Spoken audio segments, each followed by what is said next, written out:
कृतज्ञता रूप में थैंक यू बोलता हूँ। इतना लोग आए हैं, इतना लोग आ रहे हैं और भी आ रहे हैं क्योंकि आज सैटरडे है, वर्किंग डे है, थोड़ा सा लोग लेट में आ रहे हैं। सभी लोगों को मैं ठाकुर जी के चरणों में कोटि कोटि प्रणाम करता हूँ। सभी लोगों का मंगल हो और सभी लोग आराम से ये सत्संग एंजॉय करके जाएं। जय భక్తులకి తల్లులకి అందరికీ నా హృదయపూర్వక జై గురు. ఈరోజు చాలా చాలా ఆనందంగా ఉంది. ఈ మధ్యకాలంలో ఇటువంటి ఒక సత్సంగం నాకు లభించలేదు కాబట్టి ఇది చాలా ఆనందకరంగా ఉంది. ఆ మాట చెప్పక తప్పదు. మనం పరమ దయాళ్ శ్రీ ఠాకూర్ వారి 137వ జన్మ దివస్ ఈరోజు యాజ్ పర్ క్యాలెండర్ డే చూస్తే అది మనం చేసుకోవటం మన అదృష్టం. రేపు ఎలా ఉంటుంది, ఏం చూస్తాం, ఏం చేస్తాం అనేది ఎవరు ఊహించలేరు. ఉన్న సమయాన్ని మనం సద్వినియోగం చేసుకుంటూ ముందుకు వెళ్ళాలి. కానీ మనిషికి ఒక ఆశ అంటూ यहाँ सबको तेलुगु समझ में आता है, इसलिए मैं तेलुगु में बोल रहा हूँ. तो सब लोग 40 साल से ये यहाँ वैजाग में है, इसलिए तो मैं तेलुगु में ही बात कर रहा था. तो क्योंकि तेलुगु वाले सुनेंगे. जो आचार्य देव का कहना है जहाँ लोकल भाषा में जितना बोला जाए ताकि किसी का कान में कुछ ठाकुर जी का भाव धारा कुछ सुनाई पड़े. कनुक మనం ఈరోజు చాలా అదృష్టవంతులం. ఠాకూర్జీ యొక్క జన్మదినం ఈరోజు జరుపుకుంటున్నాం. అది కూడా నర్సయ్య గారి గృహంలో. చూడండి, ఒక విషయం మాత్రం నేను చెప్పగలను. శ్రీ మహావిష్ణువు బ్రహ్మగారు ఒక సందేహంతో శ్రీ మహావిష్ణువుని అడగ్గా, ఇలాగ జనన మరణాలు ఇలా జరుగుతూనే ఉంటాయా, దీనికి అంతం లేదా అని అడిగినప్పుడు శ్రీ మహావిష్ణువు బ్రహ్మగారికి చెప్పింది ఏంటి అంటే, మీరు ఒక జీవిని సృష్టి చేయండి, ఏ జీవికైతే వివేకం అన్నీ ఇచ్చేలాగా, అంటే ఉన్న జీవులన్నిటినీ ఈ ప్రకృతిని రక్షించే విధంగా ఒక జీవిని సృష్టి చేయండి అంటే ఈ మానవ దేహాన్ని బ్రహ్మగారు సృష్టించడం జరిగింది. అదే క్రమంలో మనకి ప్రభు శ్రీ మహావిష్ణువు వేదాలని ఇవ్వడం జరిగింది. వేదం ఏంటంటే మన అజ్ఞానాన్ని పోగొడుతుంది. మన భారతదేశంలో ప్రతిదానికి మనకి ప్రమాణం ఏంటి అంటే వేదం, తర్వాత ఉపనిషత్తులు, తర్వాత ధర్మశాస్త్రాలన్నీ. కాబట్టి అదే క్రమంలో వస్తూ శ్రీకృష్ణ భగవానుడు రావడం జరిగింది పురుషోత్తముడుగా. ఆయన ఒక మాట చెప్పారు. అది కూడా ఎలా చెప్పారో చూడండి. అర్జునుడు ప్రాధేయపడగా చెప్పిన మాట భగవద్గీత. ఎప్పుడూ చూడండి, ప్రభువుకి ఆ ప్రేరణ అనేది అంటే భక్తుడికి లోనై భక్తుడికి కావలసిన సామాగ్రి ఇవ్వడానికి ఆయన ఒక లొంగిపోవడం అనొచ్చు, వేరే విధంగా కూడా అనొచ్చు. కాబట్టి ఆయన ప్రాధేయపడిన సమయంలో భగవద్గీతని ఆయనకి చెప్పడం జరిగింది. అదేవిధంగా అతుల్ చంద్ర భట్టాచార్య ఠాకూర్జీని అర్థించగా వచ్చింది సత్యానుసరణ గ్రంథం. అందులో ఈరోజు చదివింది కూడా చాలా చాలా విలువైన మాట. అంటే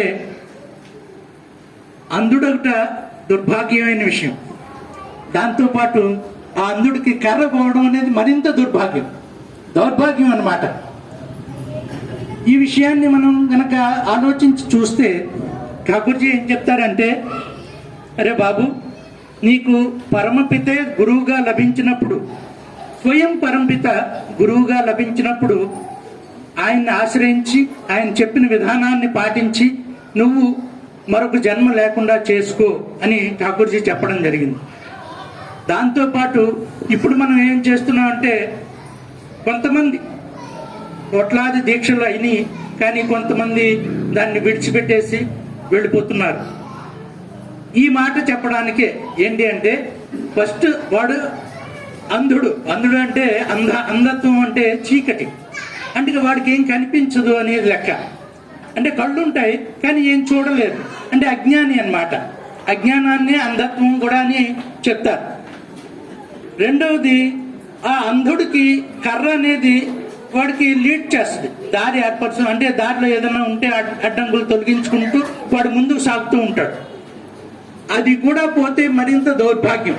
కాబట్టి మనం దీక్ష తీసుకుంటే కాదు, ఆశ్రయించాము, స్కూల్లో పేరు రాయించాము, స్కూల్కి వెళ్తున్నాము, కానీ జ్ఞానాన్ని ఆర్జించకపోవడం వల్ల మనం అంధుడుగానే ఉండిపోతాం. రెండోది, ఆ స్కూల్ నుండి మనం స్కూల్కి వెళ్లకుండా ఆ జ్ఞానాన్ని తీసుకోకపోవడం వల్ల ఆ ఉన్న కర్ర కూడా పోయినట్టు అవుతుంది. కాబట్టి మనకేంటంటే ఠాకూర్జీని ఆశ్రయించడం, మనం అజ్ఞానాన్ని పోగొట్టుకోవడం ఫస్ట్ ఇనిషియేషన్ అన్నమాట. ఈ కర్ర అనేది మనకి దీక్ష. దీక్షలో ఇచ్చిన ఆ పంచనీతి కార్యక్రమం ఏదైతే ఉందో అదే మనిషిని లీడ్ చేసుకుంటూ ముందుకు తీసుకెళ్తుంది. కాబట్టి మనం ఆ అంధత్వాన్ని పోగొట్టుకోవాలంటే, ఆ జ్ఞానాన్ని పోగొట్టుకోవాలి అంటే మనం ఠాకూర్జీ ఇచ్చిన ఆ పంచనీతిని పాటిస్తూ మనం ముందుకెళ్ళాలి. ఇది మెయిన్ ఉద్దేశం. కాబట్టి మనం ఇంకొక మాట మనం నారీ నీతిలో కూడా చదువుకున్నాం, దరిద్రం.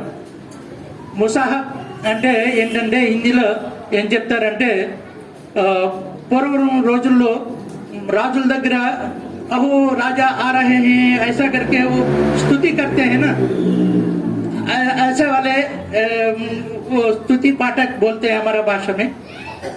ఆ స్తుతి పాఠకులు ఎవరైతే ఉంటారో దరిద్రానికి వాళ్ళకి అంటే పొగుడుతూ ఉంటారన్నమాట.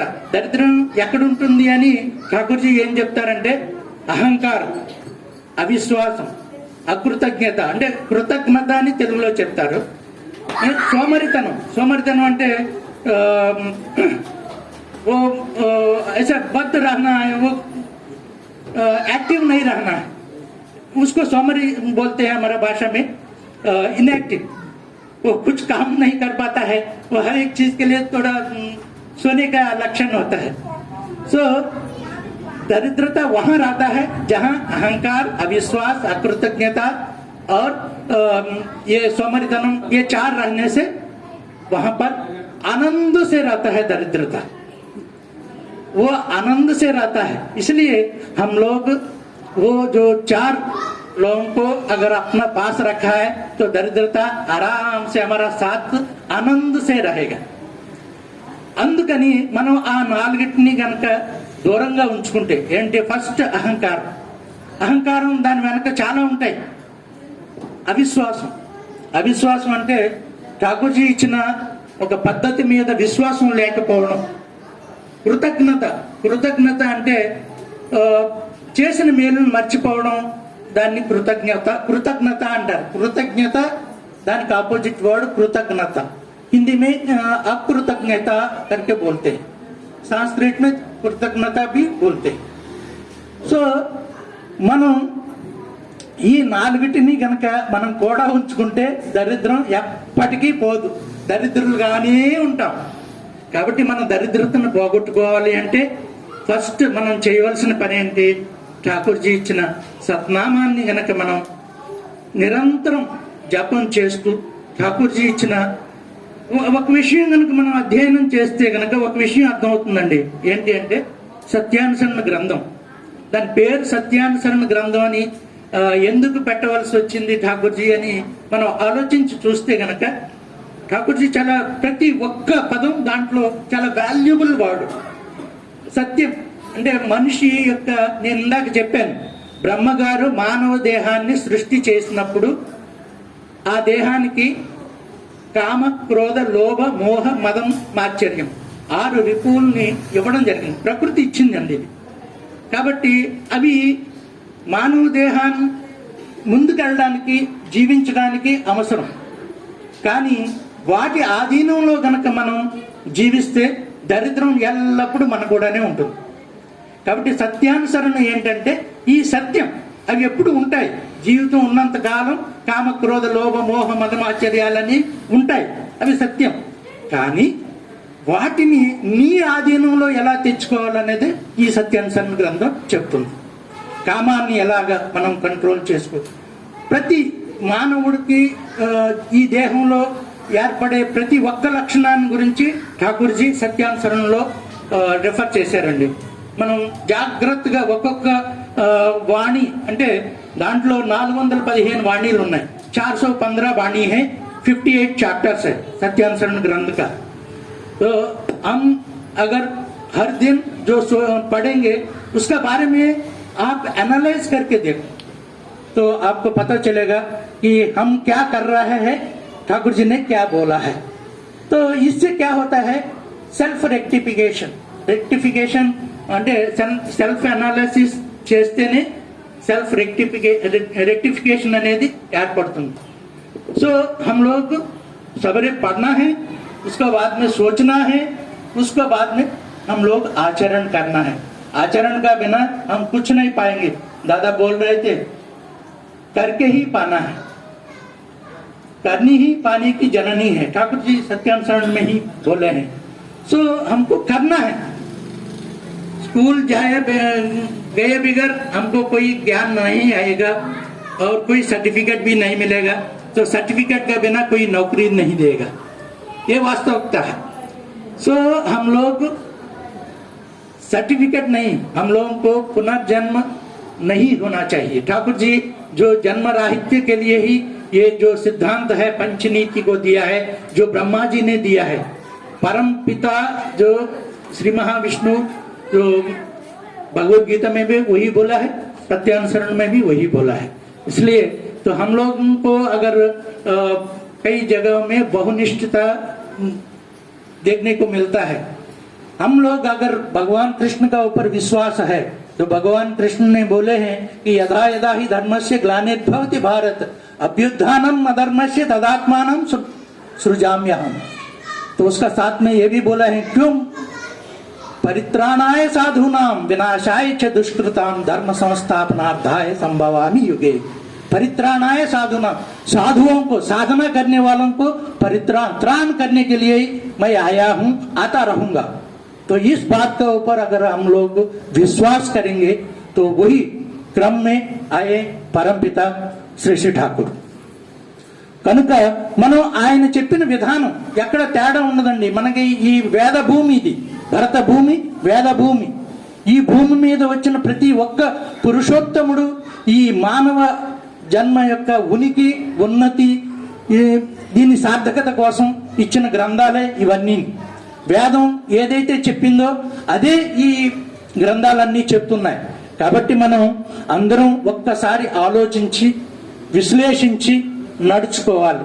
आचार्य देव 12 साल पहले एक बार मैं बात कर रहा था तो पटना में आए थे. तो पटना में मंदिर में बैठे थे, हमसे बोल रहे थे. तो हमको एक गुरु भाई को चलते हुए लोग ऐसे ही देखना चाहिए. अरे ये बहुत सुंदर है, इसका ड्रेस बहुत सुंदर है, इसका चाल बहुत सुंदर है, इसका भाषा बहुत सुंदर है, इसका व्यवहार बहुत सुंदर है. ऐसा एक भाव देखने वालों का अंदर आना चाहिए. ऐसा आचार्य देव बोल रहे थे. तो हम कम से कम उतना नहीं होने से कुछ तो एक्ट तो करना चाहिए, एक्शन तो होना चाहिए. एक्शन करते करते करते करते हमारा जीवन में वो एक दिन आ ही जाएगा. क्योंकि एक बात सत्य है, कोई गंदा चीज को देखते हैं तो मन खराब हो जाता है. तो उस गंदा चीज को प्यार करना हमारा वश में नहीं रहता है. अगर कोई गलत काम करता है तो आप देख नहीं पाते हैं, सुन नहीं पाते हैं, उसका पास नहीं जा पाते, उससे प्यार नहीं कर पाते. लेकिन ठाकुर जी उनको मारने जो आया, विष देने आया, विष देके वो छुप रहा था, उस आदमी से भी बहुत प्यार किया है. तो कई एक डीएसपी आकर के ठाकुर जी से कंप्लेंट कर रहे थे. मैं हिंदी में ऐसा हो गया है, तेलुगु में बताता हूँ. ఒక రోజు ఒక డిఎస్పి వచ్చి ఠాకూర్ జీ దగ్గర కంప్లైంట్ చేస్తున్నారు. ఠాకూర్ జీ మీ గురించి చెడ్డగా చెప్పుకోవడం అనేది నాకు చాలా బాధ వేస్తుంది, చాలా కష్టంగా ఉంది, నేను వినలేకపోతున్నాను. क्या बात है ऐसा करके ठाकुर जी पूछते हैं. तो ठाकुर जी वो कह रहा था कि आप इतना गंदा लोगों को, चोर लोगों को, डकैत लोगों को, मर्डरर्स को, क्रिमिनल्स को आपको सहारा दे रहे हैं, आप अपना पास रखे हैं, तो ये गलत बात है। क्योंकि लोग बहुत कुछ बोल रहे हैं, हम सुन नहीं पा रहे हैं, तो मुझे कष्ट होता है सुनने में। तो इन लोगों को निकाल दीजिए करके तो वो बोल रहे थे।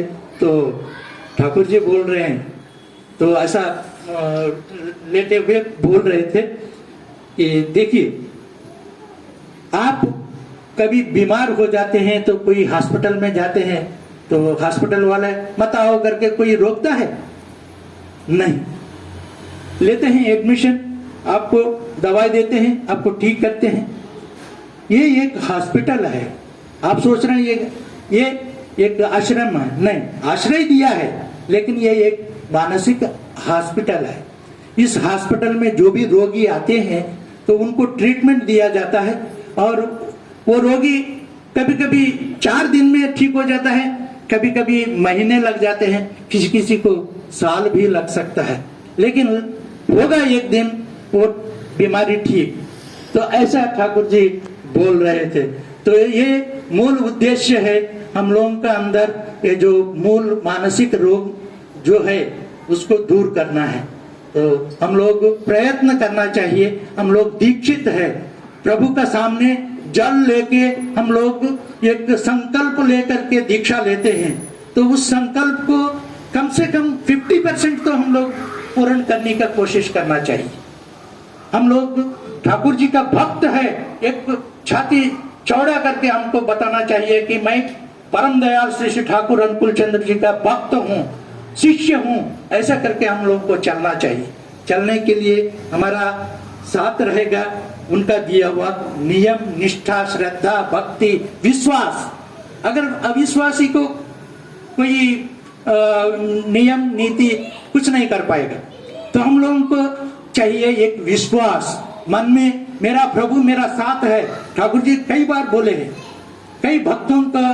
तो एक सुशील चंद्र बसु थे, ठाकुर जी का परम भक्त थे। तो वो एक किताब, ये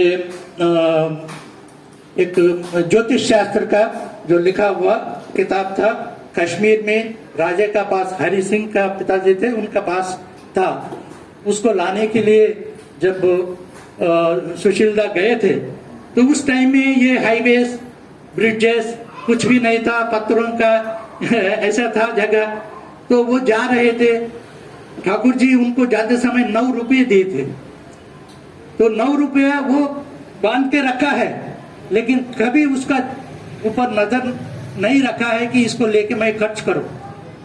भूखा रहा 1 दिन 2 दिन। ठाकुर जी इधर पावना में बैठ करके बहुत ये छटपटा रहे थे। तो ये क्या हो रहा है ठाकुर जी को करके। तो बाद में पता चला कि सुशीलदा वहां पर खाना नहीं खाए, सोए नहीं, पत्थरों के ऊपर चल रहे हैं, जगह ऐसा था। तो ये बात होता है, प्रभु भक्त का साथ रहता है, उस कष्ट को झेलते हैं, उनको कष्ट होने नहीं देते हैं। कोई आकर के भक्त आकर के पूछते हैं, तो लगता है आपको भूख लग रहा है, तो आकर के कुछ फल दे रहा है, कोई पैसा दे रहा है, ऐसा था। तो ये बात होता है, ये विश्वासी का संग करो, विश्वास आएगा ही। ये ठाकुर जी सत्यान शरण में कहे हैं। तो इसलिए हम लोग सत्संगी है, जो विश्वासी है उनका संग करो, उनका साथ बात करो, तो आपका अंदर भी एक विश्वास जागृत होगा। बहुनिष्ठा में कभी भी हम लोग साधना में उन्नति नहीं पा सकते। इसका मतलब ये नहीं कि मैं प्रभु कृष्ण को छोड़ दूं, प्रभु राम को छोड़ दूं, नहीं। हम लोग श्री राम नवमी मनाते हैं, कृष्णाष्टमी मनाते हैं, लक्ष्मी पूजा करते हैं, सरस्वती पूजा करते हैं, सब कुछ करते हैं, लेकिन मेरा दिल का अंदर एक ही है, मेरा प्रभु परम दयाल श्री ठाकुर। हमेशा उनको हृदय में मैं देखता हूँ, हृदय में उनको जाने नहीं देता हूँ। वो तब तक नहीं जाते हैं जब तक आपका नाम चलता रहेगा।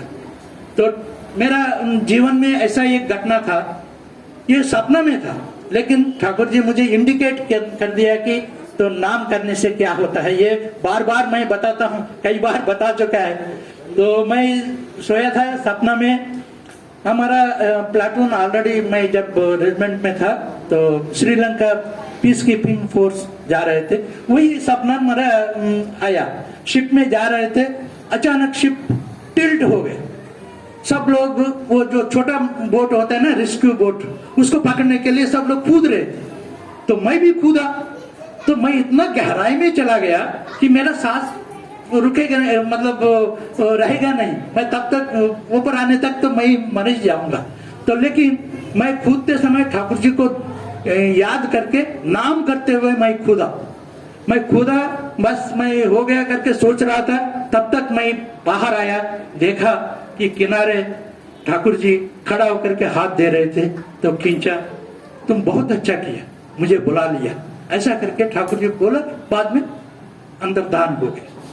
तो तब मुझे विश्वास हो गया कि हमेशा कष्ट का समय हो या आनंद का समय हो, ठाकुर जी का नाम करो, नाम करो, नाम करो। नाम ही तुमको गाइड करेगा, नाम ही तुमको लेके जाएगा, चाहे कितना भी कष्ट हो। हम बहुत कष्ट झेला है, तो आप सबको मालूम है 2007 में मेरा बेटा का क्या हुआ था। तो तब भी वही नाम ठाकुर जी मुझे बचाया है। तो मैं हर एक इंसान का कष्ट आता है वो, लेकिन बचने के लिए ये एक ही रास्ता है, ठाकुर जी को दिया हुआ पंच नीति, इष्टवृत्ति, नाम, ये दीक्षा, इसको जिंदा रख करके हम लोगों को चलना है। ये बात नहीं कि बहुनिष्ठा में ये होता है, एक निष्ठा में ये होता है। तो एक निष्ठा से ही हम लोग सार्थकता पा सकते हैं, और कोई रास्ता है ही नहीं। मैं ये विश्वास से कह रहा हूं। तो मेरा बात आपको समझ में आया होगा। तो तेलुगु वालों को मैं बीच बीच में मैं दो बात में बोल नहीं पा रहा था। तो విషయం ఏంటి అంటే సమయం చాలా తక్కువ। ఠాకూర్జీ ఆశ్రయించి ఠాకూర్జీ ఇచ్చిన ఆ పంచనీతిని గనక మనం నిష్ఠ, విశ్వాసంతో, శ్రద్ధతో, భక్తితో నిష్ఠగా చేస్తే గనక మన జీవితంలో ఎన్ని కష్టాలు వచ్చినా కూడా మనం ముందుకు సాగవచ్చు, ఈ జన్మని సార్థకం చేసుకోవచ్చు అనేది నా యొక్క పూర్ణ విశ్వాసం। మీ అందరి మంగళం అంటే శుభం కోరుతూ పరమ దయాల్ శ్రీ ఠాకూర్ అనుకూల్ చంద్రుల వారి పాదపద్మములకు నమస్కరిస్తూ మీ అందరి దగ్గర సెలవు తీసుకుంటున్నాను। జై గురు।